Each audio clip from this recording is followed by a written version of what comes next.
दोस्तों बात करते हैं वोडाफोन आइडिया लिमिटेड के ₹8.40 का स्टॉक हो चुका है। 3% के आसपास ही गिरावट आज के दिन में देखी गई है। लगातार स्टॉक हमारा न्यूट्रल जोन में बना हुआ है, गिरावट होती है, थोड़ा-सा उछाल आता है and then again it false.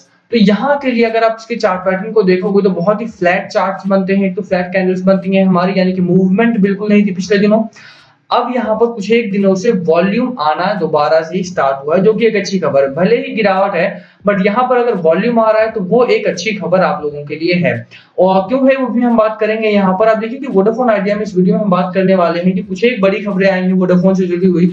लगातार अच्छी खबरें वोडाफोन को लेकर के आ रही हैं। जो वोडाफोन की एक सब्सिडियरी है यू ब्रॉडबैंड करके, वो जो डायरेक्टली कंपीट करती है जियो से लेकर के, उन्होंने एक नया प्लान लॉन्च किया है और वो प्लान क्या है उसकी भी हम बात करेंगे वोडाफोन आइडिया में कब तक एक अच्छे उछाल की उम्मीद कर सकते हैं। मार्केट में एक अच्छी रिकवरी जरूर है, बट मार्केट की रिकवरी सेक्टरल है, बहुत ज्यादा सेक्टर ग्रोथ है। मेटल सेक्टर बढ़ रहा है, आईटी सेक्टर बढ़ रहा है, केमिकल सेक्टर में थोड़ी सी ग्रोथ देखने को मिली है हमें लगातार यहाँ पर। तो बाकी सेक्टर जो रह जाते हैं हमारे, जहां पर मोस्ट ऑफ द इन्वेस्टमेंट हो रखी है इस समय पर, चाहे बैंकिंग हो गया, ऑटो हो गया, टेलीकॉम हो गया, स्पेशली वोडाफोन आइडिया जैसे स्टॉक्स में, तो ये स्टॉक्स या ये सेक्टर हमारे कब तक बढ़ते हुए देखने को मिलेंगे। बात करेंगे इन चीजों के बारे में, क्या खरीदारी करनी है वोडाफोन आइडिया में, अगर खरीद रखा है लॉस में हो तो क्या करें, कब तक यहाँ पर ग्रोथ होगी, कितना टारगेट लेकर के चलें और कितना आपको रुकना पड़ सकता है, सब कुछ बात करेंगे हम डिटेल में। चलिए शुरू करते हैं, बट उससे पहले अगर आप चैनल पे नए हो तो प्लीज चैनल को सब्सक्राइब कर दो and hit that bell icon ताकि आपको नोटिफिकेशन मिल सके। चलिए स्टार्ट करते हैं। बात करें वोडाफोन आइडिया के एक दिन के चार्ट की, तो एक दिन का चार्ट हमारा बहुत अच्छा देखने को नहीं मिला है, बट एक जो अच्छी चीज रही है कि वॉल्यूम में स्पाइक जरूर हुआ है। आप अगर वॉल्यूम को देखेंगे तो वॉल्यूम में 210 मिलियन का वॉल्यूम आज यहाँ पर ट्रेड हुआ है और मार्केट में at the end of the day यहाँ पर गिरावट का माहौल बना था।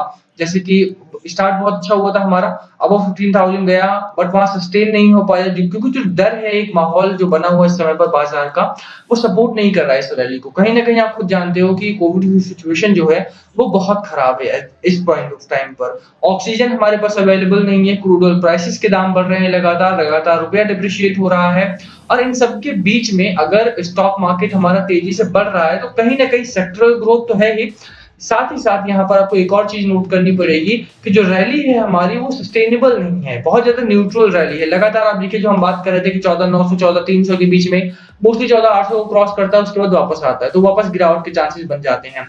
15 के ऊपर गया, 15 के ऊपर यहाँ पर गया, बट वो हमारा हाई लगाया और सस्टेन नहीं कर पाया। आप देख रहे हैं 15,033 का यहाँ पर हाई लगाया था और चार्ट पैटर्न पर अगर आप देखें तो, और वहां से डायरेक्टली फिर नीचे आया, और जो इसका लोअर मार्क था यानी कि सपोर्ट था, सपोर्ट ब्रेक हुआ 14,800 का, और वहां से नीचे आकर के दोबारा से ये सस्टेन करा थोड़ा सा, बट मार्केट अभी भी यहाँ पर वॉलेटाइल बहुत ज्यादा है। रीजंस हमारे वही है, अंडरलाइन प्रॉब्लम्स हमारी वही है जो रिजॉल्व नहीं हुई है, जिसकी वजह से मार्केट को लेकर के लोगों के मन में डर है। हालांकि मार्केट रिकवरी में है, फिर भी मैं कहूंगा कि मार्केट रिकवरी में है। बैंक निफ्टी में एक अच्छी रिकवरी देखने को मिली है, उसके बावजूद भी क्योंकि सेक्टरल ग्रोथ है, सेक्टरल ग्रोथ का आपको समझना पड़ेगा। यहाँ पे कोविड की सिचुएशन खराब होने के बाद अब वो सेक्टर्स ग्रो कर रहे हैं जिनकी डिमांड बहुत ही ज्यादा है। मेटल सेक्टर की डिमांड थोड़ी सी ज्यादा है इस समय पर, ऑक्सीजन को लेकर के जो क्रंच है हमारे यहाँ पे, और ऑक्सीजन जो प्लांट्स लगाए जा रहे हैं at this point of time, उसमें मेटल्स का कितना यूज है आप जानते हैं। इसीलिए नाल्को हो गया, जेएसडब्ल्यू स्टील हो गया, स्टील अथॉरिटी ऑफ इंडिया हो गया, गुड लक इंडिया होगा, इन स्टॉक्स में एक अच्छी रैली बनी हुई है। गुड लक इंडिया 64-67 रुपीज तक गया था और वहां से अब 95 रुपीज तक गया है विद इन अ मंथ, एक महीने के अंदर में। ठीक है, क्योंकि इतना ज्यादा मेटल सेक्टर का डिमांड बढ़ा है बहुत तेजी से, जिसकी वजह से इन स्टॉक्स में एक अच्छी रैली देखने को मिली है। अब कोविड की सिचुएशन को देखते हुए तो इन्वेस्टमेंट नहीं की जा सकती है, वो आप भी जानते हो, क्योंकि बहुत सारा फंड आपका ऑलरेडी पार्क्ड है, और ऐसे में अगर आप पैसा लगाना चाहते हो तो कहाँ लगाओगे, हम इसकी बात करेंगे। बट उससे पहले वोडाफोन आइडिया में क्या होने वाला है, देखो एक जो प्लान लॉन्च हुआ है वो बहुत इंपॉर्टेंट है जानना आपके लिए। Vodafone Idea subsidiary You broadband करके rolls out new broadband plans with up to 200 Mbps speed. 200 Mbps की स्पीड दे रहा है You broadband. This is the biggest competitor of Jio. Jio में भी आप जानते हो कि जियो फाइबर लॉन्च हुआ था। जियो फाइबर मतलब जियो ब्रॉडबैंड की तरह जो डोंगल वगैरह यूज किए जाते हैं, और उसमें कितना भी अगर आप समझे कि जियो सस्ता है हमारा, बट स्पीड जो इंटरनेट स्पीड है हमारी वो कहीं ना कहीं एयरटेल और वोडाफोन आइडिया के पास में ही है।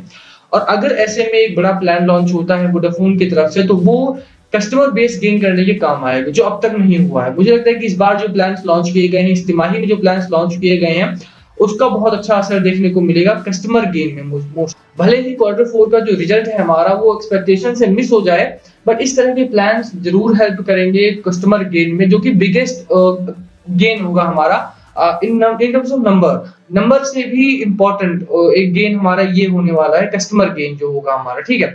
तो इसके लिए आपको यहाँ पर एक जो स्ट्रेटजी है हमारे सामने इस पॉइंट ऑफ टाइम पर, वो ये है कि आपको रुकना है यहाँ पर।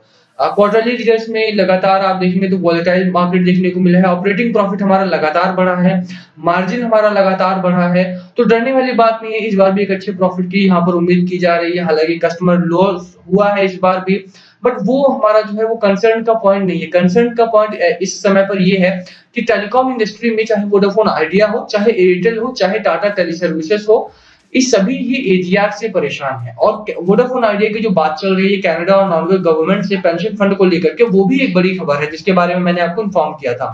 तो सभी खबरों को अगर आप देखोगे, सभी चीजों को अगर आप देखोगे, तो एक अच्छा मोमेंटम सेट हो रहा है और वही एक बड़ा कारण है, ये लगातार वॉल्यूम में एक तेजी देखने को मिली है। इसका एक स्ट्रेटजी की अगर हम बात करें कि क्या करना चाहिए आपको, तो देखो होल्ड करो, लॉस में हो तो भी, प्रॉफिट में हो तो भी। प्रॉफिट में भी लोग हैं, ऐसा नहीं कि प्रॉफिट में नहीं है। इस पॉइंट ऑफ टाइम पर भी 1 साल के लिए जो उन्होंने निवेश किया था स्टार्टिंग में, वो 110% का प्रॉफिट बना चुके हैं अब तक इस साल में, 1 साल में, ठीक है। तो प्रॉफिट में भी है कुछ लोग, जो लोग प्रॉफिट में है वो लोग होल्ड करेंगे तो एक अच्छा प्रॉफिट आपका आगे आने वाले दिनों में भी बनेगा।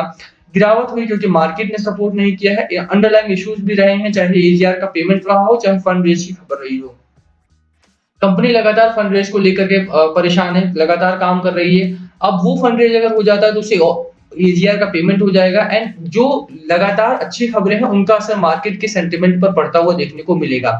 तो होल्ड करने की मेरी सलाह रहेगी, एक जो हमारा सपोर्ट है वो 8 रुपए 15 पैसे का सपोर्ट लेकर के आप उतरिए बाजार में। 9 रुपए 15 पैसे हमारा पहला टारगेट रहने वाला है इस बाजार में।